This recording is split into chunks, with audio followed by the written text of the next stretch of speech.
एक गांव का देहाती गंजा, जिसकी वेशभूषा देख पूरा राजदरबार नीचे ही नीचे हंस रहा था।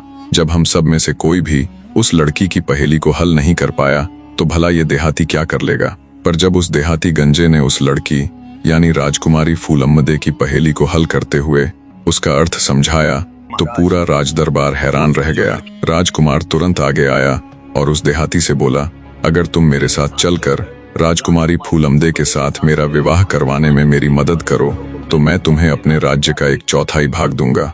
राजकुंवर की बात सुन गंजा बोला, कुंवर जी, मैं आपके साथ चलने के लिए तैयार हूँ, बशर्ते हमारे वापस लौटने तक मेरे भैंसे का ख्याल रखा जाए। राजकुमार उसकी बात से सहमत हो जाता है और उसके भैंसे की निगरानी के लिए अच्छे से बंदोबस्त कर देता है।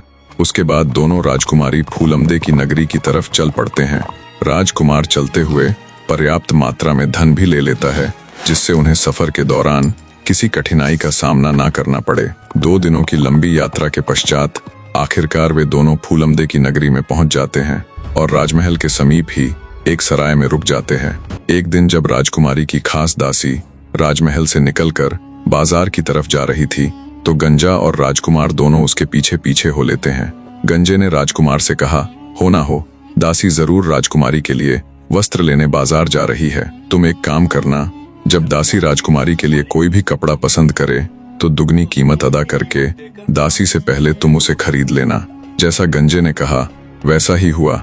जब दासी ने राजकुमारी के लिए वस्त्र पसंद किया तो राजकुमार ने वहां पहुंचकर 2 गुनी कीमत देकर वो वस्त्र खरीद लिया और उस वस्त्र की तह में एक संदेश पत्र रखकर दासी को देते हुए बोला, ये मेरी तरफ से राजकुमारी के लिए भेंट है, तुम इसे राजकुमारी तक पहुंचा देना। राजकुमार की बात सुन दासी अजीब निगाहों से उसे घूरती है और फिर बिना कुछ कहे राजकुमार से वो वस्त्र लेकर चुपचाप वापस राजमहल चली जाती है। दासी के जाने के बाद राजकुमार गंजे से कहता है, क्या तुम्हारी ये तरकीब काम करेगी?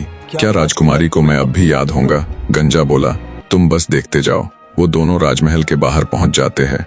थोड़ी ही देर में दासी राजमहल से निकली और हर कदम पर एक फूल रखती गई। ये देख राजकुमार गंजे से बोला, अब इसका क्या अर्थ है भला?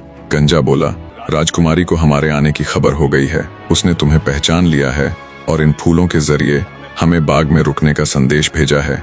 ये सुन राजकुमार खुश हो जाता है। वे दोनों अब अपना डेरा बाग में डाल लेते हैं। राजकुमार को पूर्णतया उम्मीद हो चुकी थी कि जल्दी ही राजकुमारी उससे मिलने के लिए बाग में आएगी। एक एक करके दिन निकलते गए पर राजकुमारी बाग में नहीं आई। ऐसे ही पूरा महीना बीत जाता है पर राजकुमारी फूलम्मदे ने उनकी कोई भी सुध नहीं ली।